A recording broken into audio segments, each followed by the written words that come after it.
کتاب مقدس میں ارشاد فرمایا، یا ایھا الذین آمنوا، اے ایمان والو، ادخلوا فی السلم کافہ، اسلام میں پورے کے پورے داخل ہو جاؤ۔ مومن ہو، مسلمان ہو تو اسلام کے اندر پورے کے پورے داخل ہو جاؤ اور مکمل طور پر جو ہے وہ مسلمان ہو جاؤ۔ یاد رکھیں کہ اسلام کے کچھ بنیادی قانون ہیں اور ان کا لحاظ کرنا، ان کا پاس رکھنا یہ ضروری ہے، چونکہ آج کی جو گفتگو ہے اس کا مقصد ان اعتراضات کو رفع کرنا ہے کہ جو صرف اور صرف لا علمی اور جہالت پر مبنی ہے۔ کیونکہ اگر ہمیں علم نہیں ہے تو شریعت نے کیا حکم دیا ہے کہ خاموش رہیں، پھر اس پر بحث نہ کریں، اس پر گفتگو نہ کریں۔ گفتگو کرنے سے پہلے اس کے متعلق علم ہونا اور کافی و شافی علم ہونا ضروری ہے۔ پتہ کسی چیز کا بھی نہیں ہے لیکن اعتراضات کرنا جو ہے وہ ہم یہ سمجھتے ہیں نا کہ کم از کم خاموش تو نہ رہیں، اور پھر یہ زیادہ تر بیماری ان لوگوں کو ہوتی ہے کہ جن کے پاس 4 پیسے ہوتے ہیں یا تھوڑا سا عہدہ ہوتا ہے اور تھوڑا سا اثر و رسوخ ہوتا ہے معاشرے میں، وہ اپنے آپ کو جو ہے وہ ہر قسم ہر فن مولا سمجھتے ہیں اور اپنے آپ کو بڑا فن خواں سمجھتے ہیں۔ لیکن یاد رکھیں کہ اللہ نے جو ان کو دیا ہے اگر حلال کا ہے تو وہ ان کے لیے ہے، ہمارے اوپر تو ان کا کوئی اثر نہیں ہے۔ ہمارے نزدیک ان کی صرف اور صرف ایک حیثیت ہے اور وہ ہے نمازی ہونے کی حیثیت، بس۔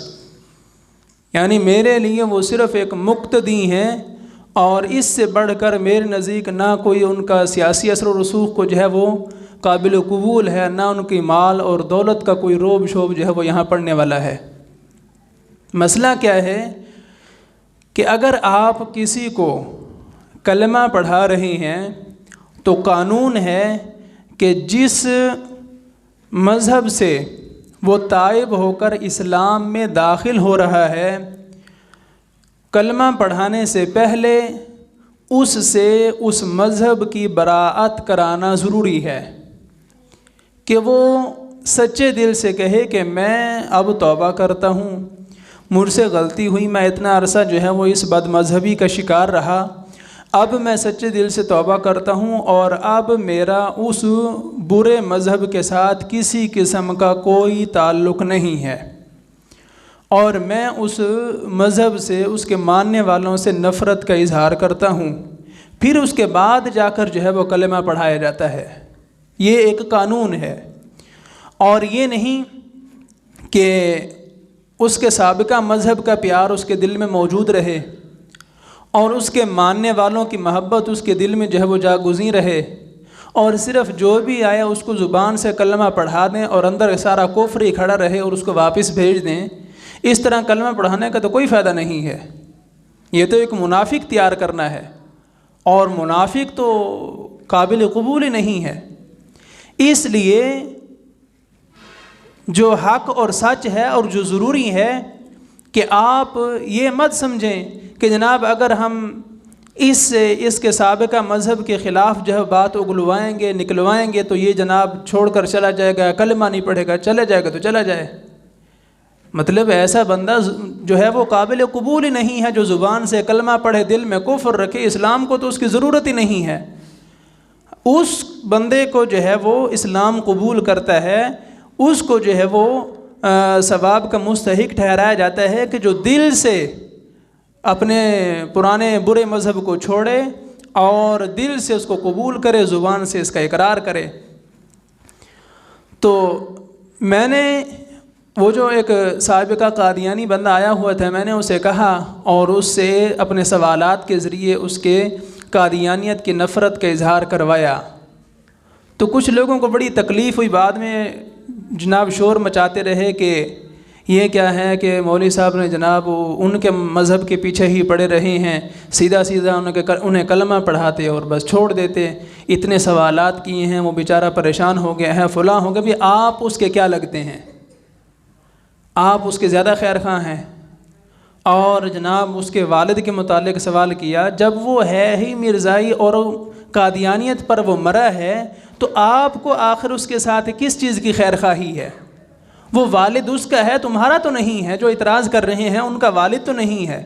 جس کا والد ہے اس کے بھی دل میں اگر ایمان جگہ پکڑ رہا ہے تو وہ اس کو اپنا والد نہیں سمجھے گا۔ جو اسلام کا عمومی حکم ہے اس کے مطابق وہ اس کو جہنمی کا اقرار جو ہے وہ اس کے لیے لازم ہے، وہ اقرار کرے۔ لیکن چونکہ میرا خیال ہے اس طرح کا معاملہ نہ یہاں پر کبھی پیش آیا ہے، نہ کبھی دیکھا ہے کہ اسلام قبول کس طرح کرایا جاتا ہے، اور صرف اس نقطہ نظر سے کہ چونکہ ہم مالدار ہیں، ہم سیاسی اثر و رسوخ والے ہیں، ہم جو مرضی بول دیں۔ لیکن یاد رکھیں کہ اسلام میں، اسلامی احکام میں صرف اپنا سیاسی اثر و رسوخ رکھتے ہوئے یا اپنی مال اور دولت کی جو ہے وہ دھونس جماتے ہوئے اسلامی احکام میں مداخلت کرنا یہ بہت بڑا جرم ہے، بہت بڑا جرم ہے اور گناہ ہے۔ کہ آپ کو کس نے اختیار دیا ہے کہ آپ جو ہے وہ بغیر تحقیق کے، بغیر علم کے جو ہے وہ اعتراضات کرنا شروع کریں؟ نبی کریم صلی اللہ تعالی بارک وسلم نے جب کفار مکہ کو توحید کا پیغام پہنچایا تو سب سے پہلے کیا کہا؟ صرف یہی کہا تھا کہ تم جو ہے وہ اللہ کو معبود سمجھ لو، بس؟ نہیں، فرمایا تھا کہ بت پرستی جو ہے وہ باطل ہے، وہ ناحق ہے، اور شرک جو ہے یہ بہت بڑا گناہ ہے۔ جن بتوں کی تم عبادت کرتے ہو وہ بہت بری چیز ہیں، تم اس بت پرستی سے باز آؤ، پھر ایک اللہ کی عبادت کرو۔ اور یہی کلمہ طیبہ کا مفہوم ہے۔ میں نے مختصر انداز میں پہلے بھی بتایا تھا کہ ایک چیز ہے انکار اور دوسرا ہے اقرار۔ آپ قرآن کریم سارا پڑھ لیں، جہاں پر بھی آپ کو توحید کا پیغام ملے گا اس میں انکار پہلے ہے، اقرار بعد میں ہے۔ کلمہ طیبہ دیکھ لیں، لا الہ، انکار پہلے ہے کہ کوئی بھی مستحق عبادت نہیں ہے الا اللہ، اقرار بعد میں ہے کہ اللہ کے علاوہ کوئی بھی عبادت کا مستحق نہیں ہے۔ انکار پہلے ہوتا ہے، اقرار بعد میں ہوتا ہے، پھر ہی جا کر بندہ مسلمان ہوتا ہے۔ اور اگر صرف اقرار کہہ لیا جائے کہ جناب اقرار کرا لیا جائے اور انکار نہ کرایا جائے تو پھر بندہ تو مسلمان نہیں ہوتا۔ پھر ان کے نظریے کے مطابق تو کلمہ بھی ٹھیک نہیں ہے۔ اگر انکار کرانا ضروری نہیں ہے تو پھر اللہ الہ محمد رسول اللہ کلمہ اس طرح ہونا چاہیے کہ اللہ معبود ہے اور حضور جو ہیں وہ اللہ کے آخری رسول ہیں، بس؟ نہیں، فرمایا لا الہ، کوئی بھی مستحق عبادت نہیں ہے الا اللہ، سوائے اللہ کے۔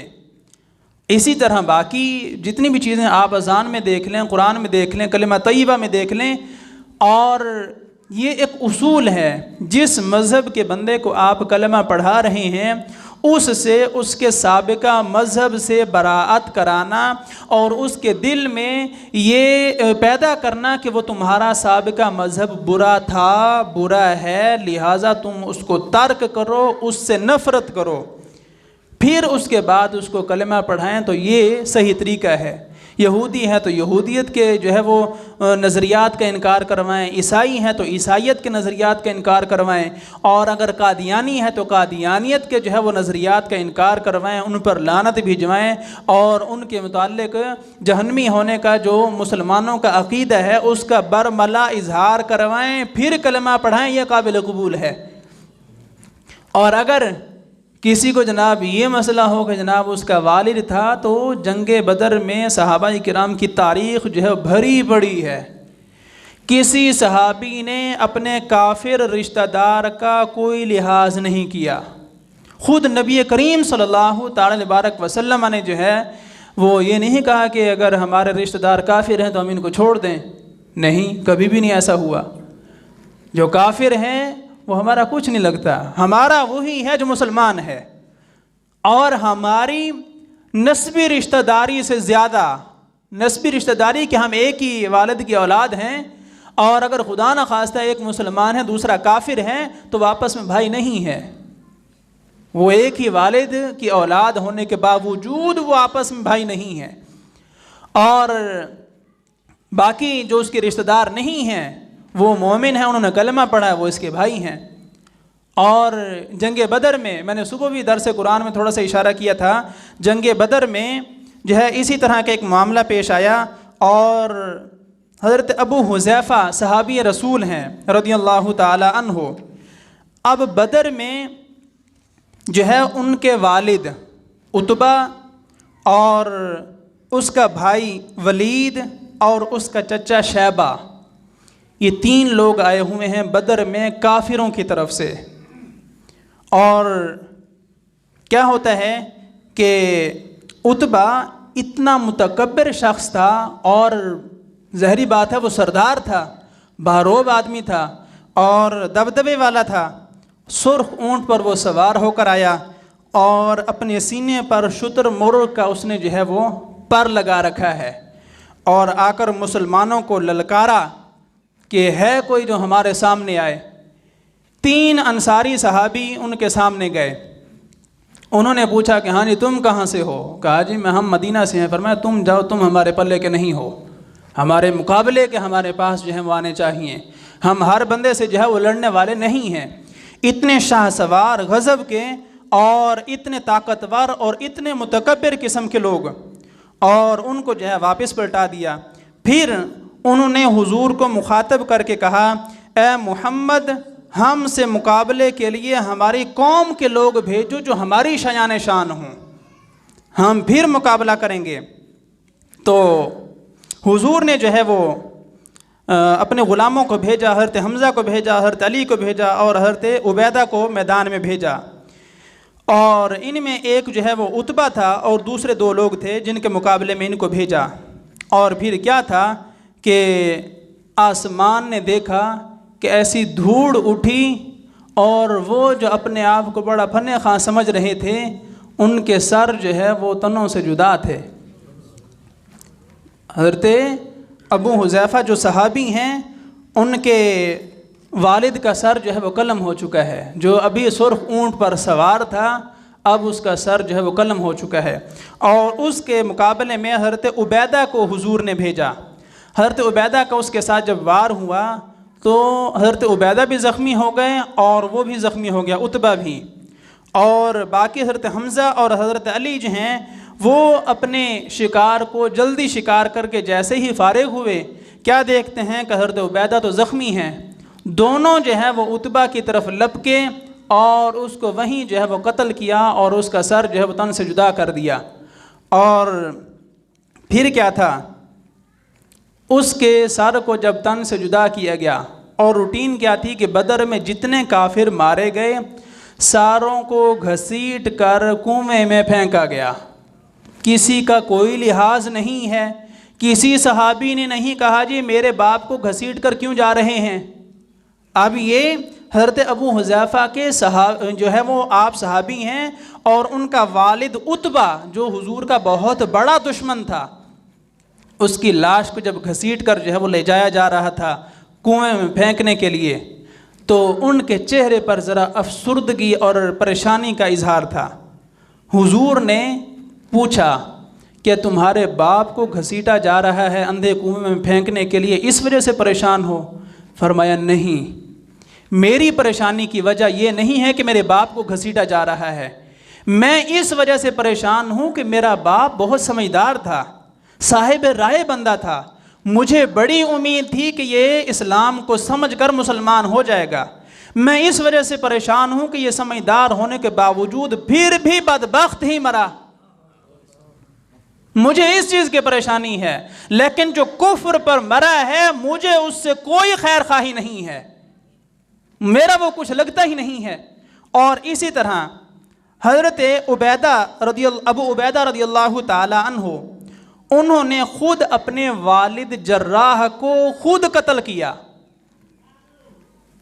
والد ہے، کوئی رعایت نہیں ہے۔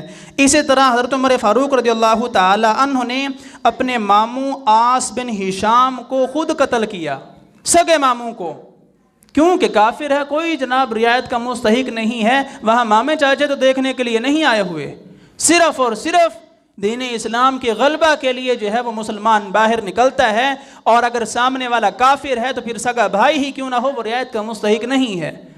اور اسی طرح حضرت مصعب بن عمیر وہ اپنے بھائی عبید کو انہوں نے جو ہے وہ قتل کیا، اور اسی طرح بدر میں حضرت ابوبکر صدیق رضی اللہ تعالی عنہ نے خود اپنے بیٹے کو للکارا کہ میں تجھے سیدھا کروں، اور بعد میں وہ مسلمان ہو گئے حضرت عبد الرحمن رضی اللہ تعالی عنہ، اور پھر اپنے والد سے کہتے ہیں کہ بدر میں جب ہماری جنگ ہو رہی تھی تو ابا حضور 2 دفعہ آپ میری تلوار کی زد میں آئے ہیں، اور میں نے صرف آپ کو اپنا والد سمجھتے ہوئے جو ہے وہ چھوڑ دیا، اور میں نے آپ پر وار نہیں کیا۔ ابوبکر صدیق رضی اللہ تعالیٰ عنہ نے کیا فرمایا کہ اگر تو ایک دفعہ بھی میری تلوار کے زد میں آ جاتا میں تجھے کبھی معاف نہ کرتا، میں تجھے کبھی نہ چھوڑتا، اور میں یہ نہ سمجھتا کہ یہ میرا بیٹا ہے میں اسے معاف کر دوں۔ اور اسی طرح حضرت ابوبکر صدیق رضی اللہ تعالیٰ عنہ کے والد قبول اسلام سے پہلے حضور کے خلاف جو ہے وہ کوئی بات کر دی تو آپ نے فوراً زناٹے دار جو ہے وہ ایک تھپڑ چھوڑا اپنے باپ کے منہ کے اوپر کہ تمہاری یہ اوقات کہ تم رسول اللہ کے بارے میں ایسی گفتگو کرو، یہ نہیں دیکھا کہ یہ میرا والد ہے، یہ میرا باپ ہے، نہیں، یہ دیکھا ہے کہ میں نے جن کا کلمہ پڑھا ہے ان کی محبت کا تقاضا یہ ہے کہ میرا ان سے تعلق مضبوط رہنا چاہیے، یہ میرے کچھ نہیں لگتے۔ بعد میں وہ بھی مسلمان ہو گئے، لیکن یہ سارے واقعات یہ محبت رسول کے حقیقی وارثوں کے جو ہے وہ واقعات ہیں۔ اور اسی طرح جنگ بدر میں جو ہے وہ آپ نے اپنے بیٹے کو بھی للکارا اور کہا کہ تم جو ہے وہ میرے سامنے آؤ اور میں تمہیں ٹھیک کروں۔ اور حضرت علی رضی اللہ تعالی عنہ جنگ بدر میں کل 70 کافر جو ہیں وہ مارے گئے ہیں تقریباً، اور جن میں سے 36 کافروں کو حضرت علی اکیلے نے جو ہے وہ قتل کیا ہے، 36 کافروں کو، یعنی نصف سے بھی زیادہ۔ اور قتل ہونے والے کون تھے؟ وہ ان کے رشتہ دار ہی تھے، قریبی رشتہ داروں کو صرف کافر ہونے کی وجہ سے جو ہے وہ معاف نہیں کیا بلکہ ان کو جو ہے وہ قتل کیا۔ اور اسی طرح حضرت مصعب بن عمیر رضی اللہ تعالیٰ عنہ صحابی ہیں، اور ان کے جو ہے وہ ایک بھائی ابو عزیز ہیں، وہ کافر ہیں، اور بدر میں جو ہے وہ پالا پڑتا ہے، اور ابو عزیز جو کافر ہے اس کو ایک صحابی نے پکڑ لیا۔ اب ان کے سگے بھائی مصعب بن عمیر رضی اللہ تعالی عنہ کیا فرماتے ہیں پکڑنے والے کو کہ اس کی مشکیں ذرا ٹائٹ کر کے باندھنا، ہم جو ہے وہ اس کے ماں باپ کافی مالدار ہیں، ہم اس سے کافی سارا فدیہ جو ہے وصول کریں گے۔ جب بھائی نے سنا کہ میرا سگا بھائی جو صحابی رسول ہے وہ میرے بارے میں یہ کہہ رہا ہے کہ اس کی مشکیں ٹائٹ کر کے باندھنا، تو اس نے کہا کہ مصعب بن عمیر کچھ شرم کر، میں تمہارا سگا بھائی ہوں۔ تو حضرت مصعب بن عمیر نے کیا کہا کہ اس وقت تو میرا سگا بھائی نہیں ہے، میرا سگا بھائی وہ ہے جو تمہاری مشکیں باندھ رہا ہے، کیوں کہ تمہیں کلمے کی دولت نصیب نہیں ہے اور اس کو جو ہے وہ کلمے کی دولت نصیب ہے، لہٰذا میرا بھائی وہی ہے، تم میرے بھائی نہیں ہو۔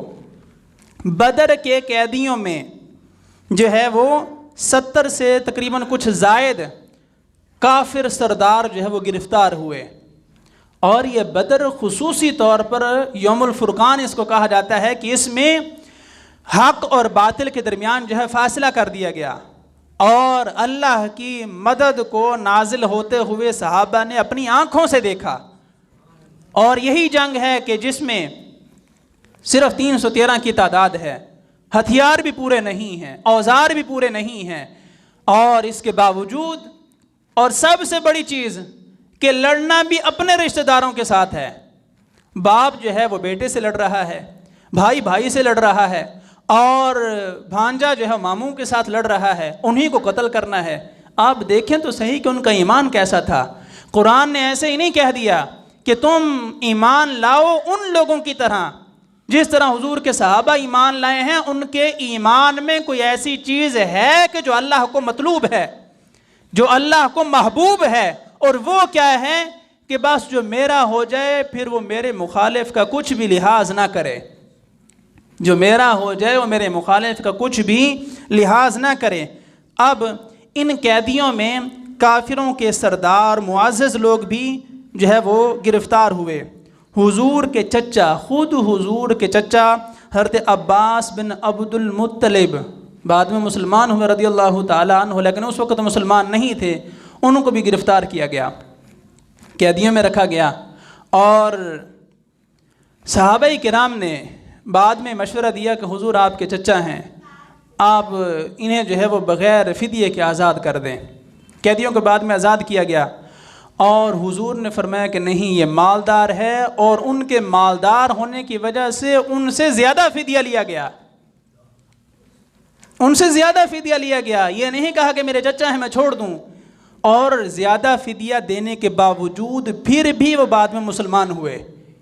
یعنی یہ کوئی چیز نہیں ہے کہ آپ جو ہے وہ اسلام کے قوانین پر بندے کو پرکھیں تو بندہ مسلمان ہونا جو ہے وہ چھوڑ دے, ایسی کوئی چیز نہیں ہے. اور اگر یہ چیز صحیح ہوتی تو حضرت عباس بن عبد المطلب کبھی بھی مسلمان نہ ہوتے کہ مجھے قیدی کیا گیا, مجھے جناب مجھ سے فدیہ لیا گیا, میری اتنی توہین ہوئی, میں مسلمان کیوں ہوں؟ کیونکہ مسلمان ہونا بندے کی بس کی بات نہیں ہے, یہ توفیق الہی سے ہوتا ہے. اللہ کی توفیق شامل حال ہوتی ہے تو بندہ مسلمان ہوتا ہے, اور جب تک اس کے دل میں اسلام جو ہے وہ اثر پیدا نہ کرے اور وہ اسلام کے اثر کو قبول نہ کرے, بندہ مسلمان نہیں ہوتا. پھر چاہے اس پر جتنے مرضی جو ہے وہ حادثات ہوئے ہوں, لیکن پھر بھی اس کے باوجود مسلمان ہو جاتا ہے. اور دیگر قیدیوں میں حضور کے چچا زاد بھائی حضرت عقیل بن ابی طالب, مولا کائنات حضرت مشکل کشا علی المرتضیٰ کے سگے بھائی, بدر کے قیدیوں میں جو ہے وہ قیدی بنے ہیں, لیکن اس کے باوجود بعد میں مسلمان ہوئے ہیں. یعنی یہ کوئی بات نہیں ہے کہ ہم جو ہے وہ اسلام کے معیار پر ان کو پرکھیں ہی نہ, بس جو بھی آتا ہے سیدھا سیدھا کلمہ پڑھائیں اور اس کو چھوڑ دیں. ایسا تو نہیں ہوتا. اس کو ایک جو اسلامی قوانین ہیں ان پر پرکھنا یہ کلمہ پڑھانے والے کی ذمہ داری ہے. اس نے مسلمان بنانا ہے, منافق نہیں بنانا کہ جناب جو بھی آتا ہے کلمہ پڑھا دیں, اس سے کوئی بھی پوچھ گچھ نہ کریں اور اس کو چھوڑ دیں. ایسا تو نہیں ہوتا. اور اسی طرح ابو العاص بن ربی جو حضور کے سگے داماد ہیں, حضور کی صاحبزادی حضرت زینب کے شوہر ہیں, اور وہ بھی گرفتار ہوئے, اور ان سے بھی مطالبہ کیا گیا کہ فدیہ جمع کراؤ. ان کے پاس کچھ بھی نہیں تھا. پیغام مکہ میں بھیجوایا گیا, حضور کی صاحبزادی کو پیغام پہنچا تو گھر میں کچھ بھی نہیں تھا. رشتہ داروں سے کہا کہ تمہارے رشتہ دار, تم بھائی جو ہیں وہ وہاں گرفتار ہو گیا ہے, وہ بندہ میرا شوہر ہے, اور اس کو آزاد کرانے کے لیے فدیہ دو. کسی رشتہ دار نے, کافر نے بھی آگے بڑھ کر مدد کرنے کے لیے تیار نہ ہوا. اور حضور کے صاحبزادی کے گلے میں ایک ہار تھا جو آپ کی والدہ نے جو ہے وہ رخصتی کے ٹائم آپ کو پیش کیا تھا اور عطا فرمایا تھا. حضرت زینب نے وہ ہار حضور کی بارگاہ میں بھجوایا اور کہا کہ یہ آپ فدیہ قبول کریں اور میرے شوہر کو آزاد کر دیں. حضور نے جیسے ہی اس ہار کو دیکھا, حضور کی چشمان مقدس سے آنسو جاری ہو گئے, کیونکہ وہ ہار حضرت خدیجۃ الکبریٰ رضی اللہ تعالی عنہا نے اپنی بیٹی حضرت زینب کو دیا تھا, اور اس وقت حضرت خدیجہ کا وصال ہو چکا تھا. حضور کو اپنی پیاری اور لاڈلی اور محبوب بیوی وفادار ان کی یاد آئی. صحابہ کرام نے جب یہ حالت دیکھی اور فرمایا کہ حضور ہار بھی واپس کر دیں, بندہ بھی چھوڑ دیں. اس طرح حضور نے ہار بھی واپس کر دیا اور اس کو بھی جو ہے وہ آزاد کر دیا. بدر کے قیدی جب ان کو اکٹھا کیا گیا, جمع کیا گیا, اب مشورہ لیا گیا صحابہ کرام سے کہ کیا کیا جائے ان کے ساتھ. حضرت ابوبکر صدیق رضی اللہ تعالی عنہ نے یہ مشورہ دیا کہ یا رسول اللہ صلی اللہ تعالی علیہ وسلم, میرا مشورہ یہ ہے کہ یہ ہمارے ہی خاندان کے لوگ ہیں, اور ہمیں جو ہے وہ جنگی آلات کی بھی ضرورت ہے، ہمارے پاس پورے آلات بھی نہیں ہیں۔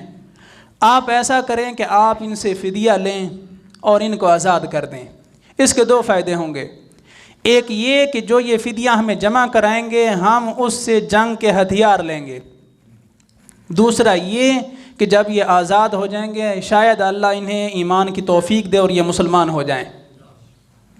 اور حضرت عمر بن خطاب رضی اللہ تعالی عنہ ان سے جب مشورہ لیا گیا تو عمر بن خطاب رضی اللہ تعالیٰ عنہ نے فرمایا نہیں، مال اللہ تعالیٰ ہی عطا فرمائے گا، حضور میرا مشورہ یہ ہے جو بندہ جس صحابی کا مسلمان کا رشتہ دار ہے اس کے حوالے کریں، وہ خود اپنے رشتہ دار کو اپنے ہاتھوں سے قتل کرے،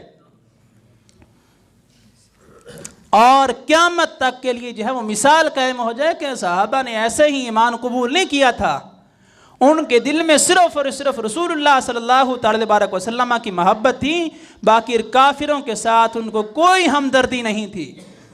اور جس بندے کو کافروں کے ساتھ جتنی زیادہ ہمدردی ہوتی ہے اس کا ایمان اتنا ہی کمزور ہوتا ہے۔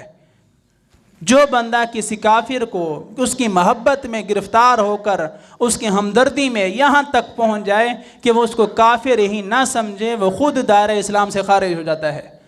یعنی کفر کی ہمدردی اتنی بری لعنت ہے کہ اس کی وجہ سے بندہ خود ایمان سے فارغ ہو جاتا ہے۔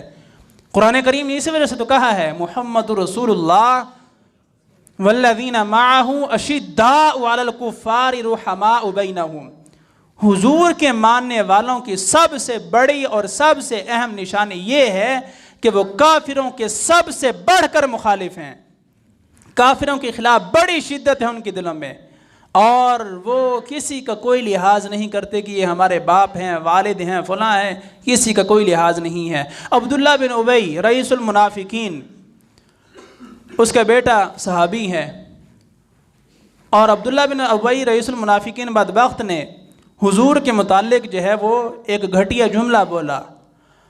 جب اس کے بیٹے صحابی کو پتہ چلا، عبداللہ بن ابی جیسے ہی مدینہ سے باہر سے آ رہا تھا، بیٹا مدینہ کی سرحد پر جا کر کھڑا ہو گیا اور اس نے کہا یہ تھا کہ ہم معزز ہیں معاذ اللہ، اور محمد کے ماننے والے جو ہیں وہ گھٹیاں ہیں معاذ اللہ۔ اب عبداللہ بن ابی کے بیٹے نے تلوار نکال لی، وہیں پر جیسے ہی اس کا باپ پہنچا تلوار نکال لی اور کہا یہ کئی طریقوں سے، کئی سندوں کے ساتھ یہ روایت جو ہے وہ ثابت ہے، کئی طریقوں کے ساتھ، کئی سندوں کے ساتھ تلوار نکال لی اور کہا کہ یہیں پر کھڑا ہو کر کہہ کہ میں ذلیل ہوں اور محمد عزت والے ہیں۔ تلوار نکالی اور گردن پر رکھ دی۔ آخر کار اس نے جب دیکھا کہ یہ مجھے مارے بغیر نہیں چھوڑے گا، اس نے اپنی زبان سے کہا کہ میں ذلیل ہوں اور محمد عزت والے ہیں۔ اور ایک روایت میں آتا ہے کہ پھر بھی نہیں چھوڑا، کہا کہ یہیں پر کھڑا ہو کر مدینے میں حضور کو پیغام بھیج، اگر حضور تجھے مدینے میں آنے کی اجازت دیں گے تو مدینے میں داخل ہونے دوں گا، ورنہ یہاں سے دفع ہو جا۔ یہ اسلام ہے اور یہ مسلمان ہیں، یہ وہ ایمان ہے کہ جس کا آپ سے اور مجھ سے مطالبہ ہے کہ تم اس طرح ایمان لاؤ جس طرح وہ مقدس ہستیاں جو ہیں وہ ایمان لائی تھیں۔ اور انہوں نے کہا کہ حضور سے تم اجازت مانگو، اور اگر حضور اجازت دیں گے تو پھر تم داخل ہونا، ورنہ تمہیں داخلے کی اجازت ہی نہیں ہے۔ اور جب تم اجازت مانگو گے تو تمہیں پتہ بھی چلے گا کہ معزز کون ہے اور ذلیل کون ہے۔ یہ ایمان ہے۔ کفر کے ساتھ ہمدردیاں چھوڑ دیں، کفر کے ساتھ یارانے ترک کر دیں، ان کے ساتھ وفاداریاں جو ہیں وہ چھوڑ دیں، کہیں ان کے ساتھ وفاداریاں نبھاتے ان کے ساتھ ہمدردی کہیں اس حد تک نہ پہنچ جائے کہ خود ایمان سے فارغ ہو جائیں، خود ایمان سے فارغ ہو جائیں۔ یعنی یہ متعدد واقعات، اس کے علاوہ بہت سارے واقعات ہیں۔ اور لوگوں نے جو ہے وہ اپنے چچا کو معاف نہیں کیا، والد کو معاف نہیں کیا، بیٹے کو معاف نہیں کیا، بھائی کو معاف نہیں کیا، اور خود ایک نابینا صحابی ہیں، ان کی بیوی ہے، 2 بچے بھی ہیں، اور خود نابینا ہیں، بیوی نے حضور کے خلاف بات کر دی اور حضور کی معاذ اللہ توہین کی۔ رات کے اندھیرے میں اس نے خود اپنے ہاتھوں سے اپنی بیوی کو قتل کر دیا۔ آپ تصور کریں، خود نابینا ہے، اولاد بھی ہے، بچوں کی ماں بھی ہے، لیکن اس کے باوجود کسی قسم کا کوئی لحاظ نہیں ہے۔ یہ نہیں سوچا کہ میں تو نبینا ہوں، میری سہارا تو یہی ہے۔ یہ نہیں سوچا کہ میرے بچوں کی ماں ہے اور میرا کھانا پکانا، ہمارے تو ہزارہ بہانے نکل آتے ہیں۔ کوئی عذر جو ہے وہ سامنے نہیں آیا، وہیں پر اس کو قتل کیا۔ حضور کی بارگاہ میں جب مقدمہ پہنچا، حضور نے فرمایا کہ یہ خون رائے گاہ ہے، اس کی کوئی ویلیو نہیں ہے، اس کا کوئی بدلہ نہیں ہے، نہ اس کا قصاص ہے، نہ اس کا کوئی فدیہ ہے، نہ کوئی کفارہ ہے۔ میرے غلام نے جو کیا ہے بالکل ٹھیک کیا ہے۔ یعنی وہ کیسے لوگ تھے جن کو نہ بیوی کا لحاظ ہے، نہ باپ کا لحاظ ہے، نہ بھائی کا لحاظ ہے، ان کو لحاظ تھا تو صرف اور صرف کلمہ طیبہ کا لحاظ تھا۔ بس کلمہ پڑھا ہے، حضور کے ساتھ اب وفا ایسی کرنی ہے کہ قیامت تک ایسی تاریخ رقم ہو کہ کسی کو بھی انگلی اٹھانے کا موقع نہ ملے۔ یہ وہ مقدس ہستیاں تھیں، اس طرح کا ان کا ایمان تھا۔ تو اس وجہ سے اسلامی احکام میں، اسلامی معاملات میں اپنی مرضی کی دھونس جمانا کہ جناب میں مالدار ہوں، میں جرسی مرضی بک بک کرتا رہوں، اسلامی احکام میں اس کی کوئی اوقات نہیں ہے۔ میں جناب اثر و رسوخ والا ہوں، میں جیسے مرضی جو ہے وہ جہاں پر بیٹھوں جراثیم چھوڑ دوں، جہاں پر بیٹھوں جو ہے وہ میں جراثیم چھوڑ دوں، اس طرح کیا ہوگا؟ لوگوں کو گمراہ کر رہے ہیں۔ پہلے خود تعلیمات حاصل کریں۔ ہاں اگر واقعتاً آپ کے پاس دلائل ہیں تو آپ آ کر بیٹھیں۔ میں نے تو سب کو کہا ہوا ہے، جس کو مجھ سے تکلیف ہے وہ باہر جراثیم چھوڑنے کے بجائے وہ ڈائریکٹ میرے پاس آئے، وہ میرے پاس آئے کہ آپ نے جو ہے وہ فلاں بندے کو یہ بات کی ہے جو کہ غلط ہے، آپ نے یہ معاملہ کیا ہے جو کہ شریعت کے اعتبار سے غلط ہے، میں جانوں اور وہ جانے، پھر دیکھتے ہیں کہ کون ٹھیک ہے کون غلط ہے۔ یہ نہیں کہ کبھی مدرسے میں ایک دن بھی پڑھنے کے لیے نہیں گئے اور باتیں کرنی کہ جناب صرف میں ذمہ دار ہوں اس وجہ سے میں باتیں کرتا رہوں۔ یہ کوئی اوقات نہیں ہے، یہ کوئی جو ہے وہ معیار ہی نہیں ہے۔ اور یاد رکھیں کہ کفار مکہ انہوں نے حضور کی جو مخالفت کی تھی اس کی بنیادی وجہ بھی یہی تھی۔ آپ نے دروس قرآن میں کئی دفعہ سنا ہے، وہ کیا کہتے تھے کہ اگر اللہ نے نبی بھیجنا ہی ہوتا تو ہم جو اتنے مالدار ہیں، سردار ہیں، روب دبدبہ ہے، معاشرے میں اثر و رسوخ ہے، اللہ ہمیں نبوت سے نوازتا، لیکن اللہ نے اس ایک یتیم بچے کو نبی بنا دیا ہے، اور جو بالکل مطلب ہمارے ہم پلہ ہی نہیں ہے۔ اسی بدگمانی اور گھمنڈ میں وہ کافر ہی مرے، کلمے کی دولت بھی ان کو نصیب نہ ہوئی۔ اس وجہ سے نہ اپنے عہدے اور منصب پر ناز کریں، نہ اپنے مال پر ناز کریں، اور نہ اپنے سیاسی اثر و رسوخ پر ناز کریں۔ زندگی موت آپ کے ہاتھ میں نہیں ہے، آپ کچھ بھی نہیں کر سکتے۔ مؤثر حقیقی صرف اور صرف اللہ رب العزت کی ذات ہے، اور جب بندہ حق بیان کرتا ہے تو پھر ڈرنے کی ضرورت نہیں ہوتی کہ جناب یہ فلاں طاقتور بندہ ہے میں اس کے خلاف کیسے بولوں۔ کچھ بھی نہیں ہوتا، کیا کر لیں گے؟ موت ایک دن آنی ہی آنی ہے، اور نہ آپ ایک دن کم کر سکتے ہیں نہ ایک دن جو ہے بڑھا سکتے ہیں۔ آپ کی خیر خواہی میرا ایک سانس بھی زیادہ نہیں کر سکتی، اور آپ کے ساتھ دشمنی وہ میرا ایک بھی سانس کم نہیں کر سکتی۔ ہمارا یہ ایمان ہے۔ اللہ نے یہ توفیق بخشی ہے کہ اتنی صلاحیت دی ہے کہ ہمیں صرف اور صرف اللہ پر ہی بھروسہ ہے، اور وہی ہماری زندگی اور موت کا مالک ہے، باقی یہ لوگ کچھ بھی نہیں کر سکتے۔ تو اس لیے یہ صرف گفتگو کا مقصد یہ ہے کہ بتایا جائے کہ جو لوگ غلط فہمیاں پھیلا کر فتنہ پرور قسم کے لوگ ہیں، فتنہ پیدا کر رہے ہیں، اور اس کی بنیادی وجہ جہالت ہے، نہیں جانتے، پتہ ہی نہیں ہے۔ تو کلمہ پڑھانے والے کی ذمہ داری ہے کہ وہ جس بندے کو کلمہ پڑھا رہا ہے اس سے اپنے سابقہ مذہب سے اظہار نفرت لازمی کروائے۔ اور وجہ کیا ہے کہ ہم قادیانیوں کو جانتے ہی نہیں ہیں کہ وہ کتنے بڑے بدبخت ہیں، ہمیں پتہ ہی نہیں ہے۔ اور اگر اس کو پھر بھی کوئی مسئلہ ہو تو میرے سامنے آئے، میں اس سے پوچھتا ہوں کہ قادیانیوں کی گستاخیاں بتائیں کہ انہوں نے کیا کیا کہا ہے۔ قادیانی کہتے کسے ہیں پتہ بھی نہیں ہوگا، پتہ بھی نہیں ہوگا کہ قادیانی کس کو کہتے ہیں، ان کے نظریات کیا ہیں، انہوں نے حضور کے بارے میں کیا جملے کسے ہیں، کیا توہین آمیز جو ہے وہ گفتگو کی ہے، اللہ تعالیٰ کے بارے میں کیا کہا ہے، عیسیٰ علیہ السلام کے بارے میں کیا کہا ہے، امام مہدی کے بارے میں کیا کہا ہے، ام المومنین حضرت عائشہ صدیقہ رضی اللہ تعالیٰ عنہ کے بارے میں انہوں نے کیا جو ہے وہ گستاخیاں کی ہیں، حضرت مریم علیہ السلام پر انہوں نے کس طرح کے بہتان لگائے ہیں، پتہ کک کا نہیں ہے، باتیں کرتے رہنا ہے۔ جناب مولوی صاحب نے غلط کر دیا، مولوی صاحب نے غلط، آپ کم از کم معلومات تو حاصل کریں کہ ہم جس بیماری کو ٹھیک کرنے کی کوشش کر رہے ہیں وہ نرمی کے ساتھ ٹھیک ہونے والی نہیں ہے، اس کو ایک پورا معیار پر جو ہے وہ پورا تولا جائے گا، پھر جا کر جو ہے جب وہ معیار پر پورا اترے گا اس کے بعد اس کو کلمہ پڑھایا جائے گا۔ یہ نہیں کہ جو بھی آتا ہے کلمہ پڑھا دیں، اس کو روانہ کر دیں اور وہ اندر کفر کھڑا رہے، زبان پر کلمہ پڑھا دیں، یہ تو منافقت ہے۔ سوالات کے ذریعے اس کے اندر سے کفر کو جو ہے باہر نکالا جاتا ہے، اور کفر کے ساتھ بیزاری جو ہے اس کے اندر داخل کی جاتی ہے، اور بتایا جاتا ہے کہ تمہارا نظریہ یہ ہے کہ اگر تمہارا باپ بھی کفر پر مرا ہے تو تمہارا عقیدہ یہی ہونا چاہیے کہ وہ جہنمی ہے، وہ باپ ہونے کی وجہ سے کوئی جنتی نہیں ہے۔ اس کے بارے میں نرم لہجہ، نرم رویہ اور خیر خواہی کا جذبہ بالکل جائز نہیں ہے۔ کسی کا باپ کافر ہے، وہ اپنے باپ کے لیے مر گیا ہے کفر پر ہی، اس کے لیے بخشش کی دعا نہیں کر سکتا۔ قرآن نے منع کیا ہے کہ تم اپنے والد، تمہارے رشتہ دار جو کفر پر ہی مر گئے ہیں، تم ان کے لیے بخشش کی دعا نہیں کر سکتے۔ وجہ کیا ہے؟ اگر کوئی جان بوجھ کر اپنے کسی فوت شدہ کافر کے لیے بخشش کی دعا کرتا ہے اور اسی میں نماز جنازہ بھی شامل ہے۔ ہمارے ہاں یہ تو شور ہوتا ہے نا کہ جناب کافر کا نماز جنازہ پڑھ لیا بندہ کافر ہو گیا۔ کیوں کافر ہوا ہے؟ اس کی وجہ یہ ہے کہ وہ کافر کے ساتھ خیر خواہی میں اس نے اللہ کے احکام کو جو ہے وہ سائڈ پر کر دیا ہے، اس کی خلاف ورزی کی ہے، اور قرآن کی نافرمانی کرنے والا اور قرآنی احکام کو اہمیت نہ دینے والا وہ بندہ اسلام سے فارغ ہے۔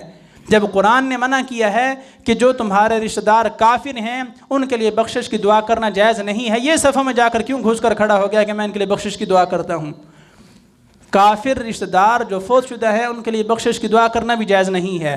ہاں، جو رشتہ دار کافر ہیں، زندہ ہیں، ان کے لیے اللہ سے توفیق ایمان طلب کر سکتے ہیں کہ یا اللہ ہمارے یہ جو رشتہ دار ہیں کافر ہیں، بد مذہب ہیں، تو ان کو ہدایت عطا فرما، ان کو ایمان قبول کرنے کی توفیق عطا فرما، یہ دعا کر سکتے ہیں۔ لیکن جس کا خاتمہ کفر پر ہی ہوا ہے اس کے لیے آپ بخشش کی دعا بھی نہیں کر سکتے۔ جان بوجھ کر اس کے لیے بخشش کی دعا کریں گے خود بھی مومن نہیں رہیں گے۔ تو ایمانیات میں اپنی مرضیاں نہیں چلتی، ایمانیات میں وہی چلتا ہے جو اللہ اور اس کے رسول نے فرمایا ہے۔ اس وجہ سے غلط فہمی سے باہر نکلیں کہ جناب ہم بڑے پھرنے خواہ ہیں، تمڑ خواہ ہیں، جو مرضی کہتے رہیں، ہمیں کون سا کوئی پوچھنے والا ہے۔ آپ کا جو میدان ہے اسی میں جو ہے وہ آپ جو مرضی جخ مارتے رہیں۔ اسلام کے میدان میں آپ کو جو ہے وہ پر مارنے کی اجازت نہیں ہے۔ گفتگو کرنی ہے اسلام میں، پہلے سیکھ کر آئیں اور درست گفتگو کریں۔ اسلامی احکام میں اپنے پیسے کے بل بوتے پر، منصب کے بل بوتے پر مداخلت کرنے کی کوشش کریں گے، ابو جہل نہیں رہا تو آپ کون ہیں؟ فرعون نہیں رہا آپ کون ہیں؟ قارون کے پاس اتنا خزانہ تھا وہ نہیں رہا آپ کون ہیں؟ یہ پیسہ شیسہ یہ کوئی چیز نہیں ہے، یہ عہدہ منصب کوئی چیز نہیں ہے، یہ اثر و رسوخ کچھ بھی نہیں ہے۔ اپنی آخرت بچائیں، اپنی آخرت بچائیں۔ کفر کے ساتھ زیادہ خیر خواہ ہوتے ہوتے کہیں ایسا نہ ہو کہ خود جو ہے وہ کافر ہو بیٹھیں۔ تو اس لیے جو مسلمان ہے وہ چاہے ہمارا برادری کا نہیں ہے، ہمارے ملک کا نہیں ہے، وہ ہمارا بھائی ہے۔ جب قرآن نے کہ انما المؤمنون اخوہ، مومن ہی مومن کا بھائی ہے، تو مومن کا بھائی ہے، اور اگر سگا بھائی ہے لیکن کافر ہے تو وہ بھائی نہیں ہے۔ اسی وجہ سے نوح علیہ السلام کا بیٹا غرق ہو گیا۔ جب نوح علیہ السلام نے اللہ کی بارگاہ میں پہلے تو بیٹے کو سمجھایا کہ تو شرم کر اور کشتی پر سوار ہو جا، اس نے کہا میں ابھی پہاڑ پر چڑھ جاؤں گا اور بچ جاؤں گا، مجھے کون سا کچھ ہونے والا ہے۔ فرمایا کہ اللہ کے عذاب کو ٹالنے والے، بچانے والے یہ پہاڑ نہیں ہیں، اللہ ہی تمہیں بچانے والا ہے، اور تم کشتی میں سوار ہو جاؤ۔ لیکن نبی کی پیروی نہیں کی، سگا بیٹا ہونے کے باوجود پھر بھی جہنمی ہے۔ لوط علیہ السلام کی بیوی ہے، کافرہ ہے، اپنے خامند کی بحیثیت نبی پیروی نہیں کی، اطاعت نہیں کی، کلمہ نہیں پڑھا، بلکہ کیا کرتی، لوطیوں کو جا کر جو ہے وہ اطلاعیں دیتی کہ آج جو ہے بہترین مہمان آئے ہوئے ہیں، پہنچیں۔ بیوی ہونے کے باوجود وہ کافرہ ہی مری اور جہنمیہ ہیں۔ یعنی اسلام میں اتنا کھلا عقیدہ ہے کہ انبیاء کی بیویاں بھی اگر کافرہ ہیں تو ہم ان کو بھی مسلمان اور جنتی نہیں سمجھتے۔ اگر کسی نبی کا بیٹا ہے اور کفر پر ہی مرا ہے تو وہ بھی جہنمی ہے. آپ کے والد کی کیا اوقات ہے کہ ہم جو ہے اس کے لیے قانون کو بدل دیں؟ اسلام کا قانون ساروں کے لیے ایک ہی ہے. کسی کا بھی کوئی رشتہ دار کفر پر مرا ہے وہ پرفیکٹ اور 100% جہنمی ہے. اس کے بارے میں ذرا برابر بھی اگر دل میں نرم گوشہ رکھیں گے تو خود ایمان سے فارغ ہوں گے. اس لیے محمد الرسول اللہ والذین معہ اشداء علی الکفار، یہ نشانیاں اپنے اندر پیدا کریں. کفر کے خلاف جتنی شدت ہوگی ایمان اتنا ہی مضبوط ہوگا، اور کفر کے ساتھ جتنی ہمدردی ہوگی ایمان اتنا ہی کمزور ہوتا چلا جائے گا، اور بعض اوقات ایسا بھی ہوتا ہے کہ ایمان ختم بھی ہو جاتا ہے. تو اس لیے غلط فہمیوں سے باہر نکلیں، اور جو جراثیم لوگ چھوڑ رہے ہیں انہیں سمجھانے کی کوشش کریں. میں نے تو کہا تھا کہ آ جائیں اور آج آ کر سنیں، آپ کی غلط فہمیاں دور ہوں. مجھے آپ سے کوئی دشمنی نہیں ہے ذاتی، میری آپ سے کسی قسم کی کوئی ذاتی دشمنی نہیں ہے. صرف دکھ یہ ہے کہ پتہ کچھ بھی نہ ہو اور بندہ اسلام کے ایسے مسئلے ایمانیات کو ہاتھ ڈال دے. یہ تو کرنٹ کی تار کو ہاتھ لگانے والی بات ہے. ہم دنیا میں اپنی جان کے متعلق کتنے فکر مند ہیں کہ ننگی تار کو ہاتھ نہیں لگاتے، کیوں کہ مر نہ جائیں. جان قیمتی ہے، ایمان قیمتی نہیں ہے. اپنی ایمان کی فکر نہیں ہے کہ میں جو کچھ کہہ رہا ہوں کہیں اس سے میرا ایمان ہی ضائع نہ ہو جائے. تو اس لیے جان سے زیادہ قیمتی ایمان ہے، اور اپنی ایمان کی حفاظت کی فکر کریں. کہیں ایسا نہ ہو کہ اسی غلط فہمی میں جو ہے وہ ہم اپنا ایمان جو ہے وہ کھو بیٹھیں. اللہ رب العزت ہمارے ایمان کی حفاظت فرمائے اور اس کے صدقے ہماری مغفرت